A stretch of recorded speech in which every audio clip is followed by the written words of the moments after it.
Welcome to my heavenly banquet.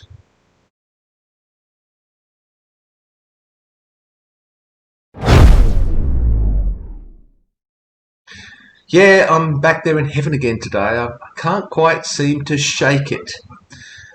For the purpose of today's video, I'm going to assume that God exists and that at some point in the future, He's going to set the world right. He's going to fix everything.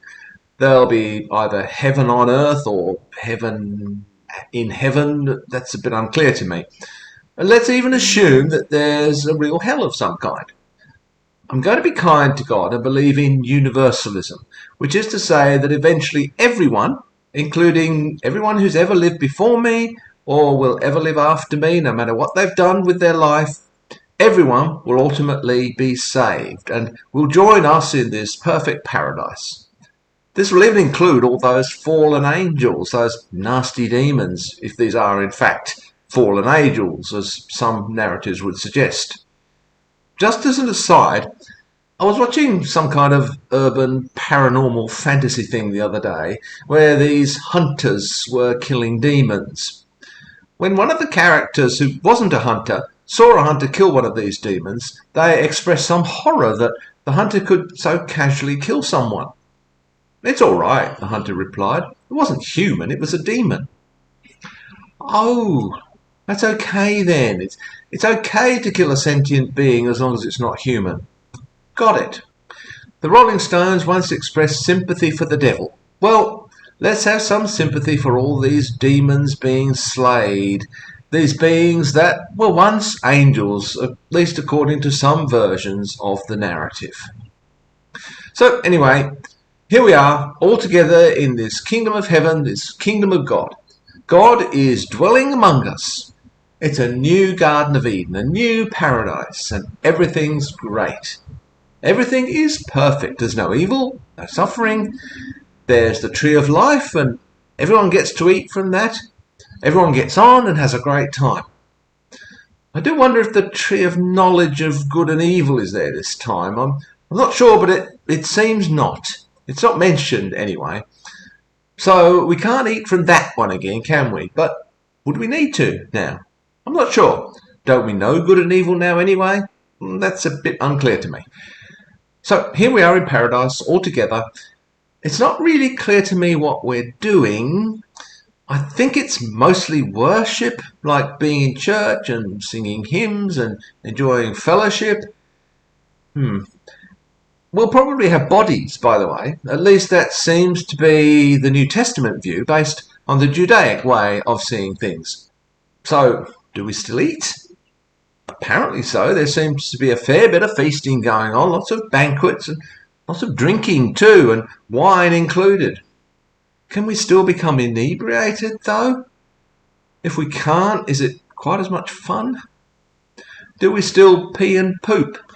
In other words, do our normal biological processes continue, apart from aging, of course, or presumably becoming sick or getting injured? Maybe now we can eat as much as we like without worrying about becoming obese or any of the other adverse health effects. Or maybe we won't want to do that now because overeating, after all, is all about eating our pain, right? We don't have any of that. So maybe we'll be satisfied with reasonable meal sizes. But I'm sure they'll be great meals. And presumably we all get on well together.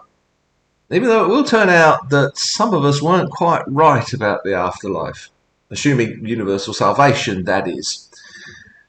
Incidentally, thinking of universal salvation, I can't really imagine heaven being a place of infinite joy if we also happen to believe that there are others being eternally tormented, or even just cut off from all joy.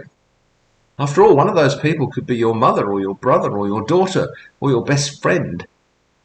It's hard to imagine that the joy wouldn't be just a little bit tainted by the fact that not everyone could share it. That would be a shadow in heaven, I think.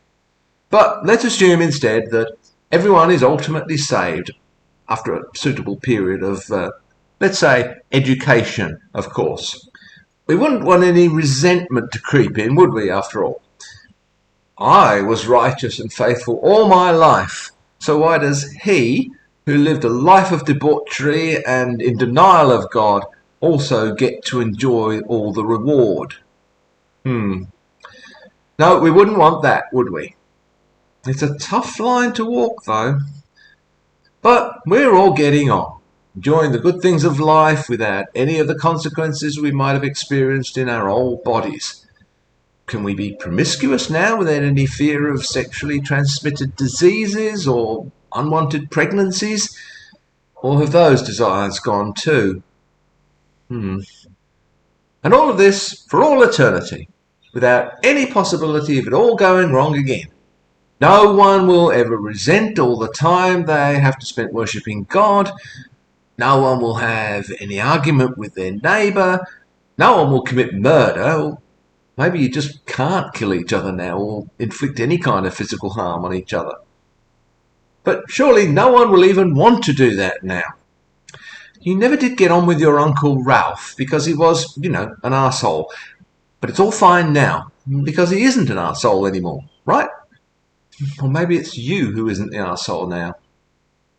You'll all get on. You'll all love each other now. It's starting to sound as though I won't actually be me any longer. But maybe that's a good thing, right? After all, I was deeply flawed. I was a sinner.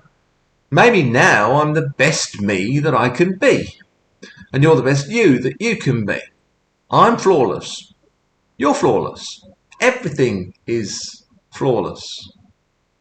So I guess I can't improve now. I can't grow. Are there still challenges to overcome? If there are, will this involve pain and suffering of some kind, whether that's physical or psychological? Is anything really a challenge if it doesn't cost us something? One of the reasons that Christians propose for the existence of suffering on this earth is that it's a challenge to us, that it provides us with opportunities to grow. So, does this no longer happen in heaven?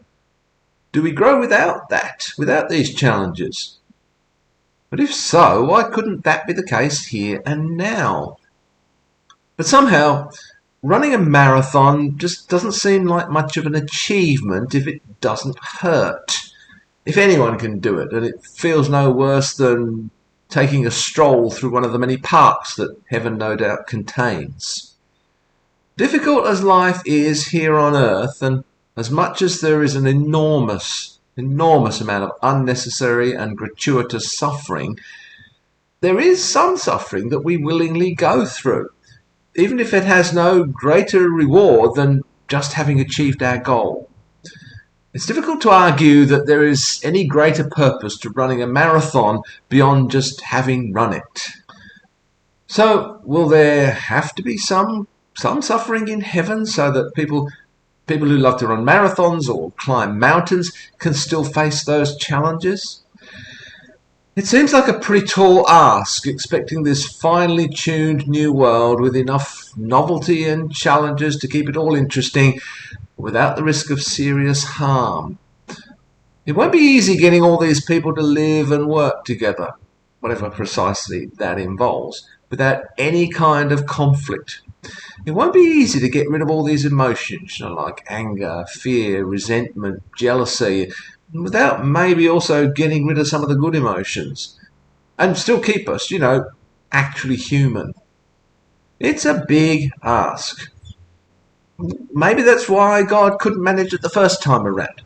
But I'm sure he can manage it this time, right?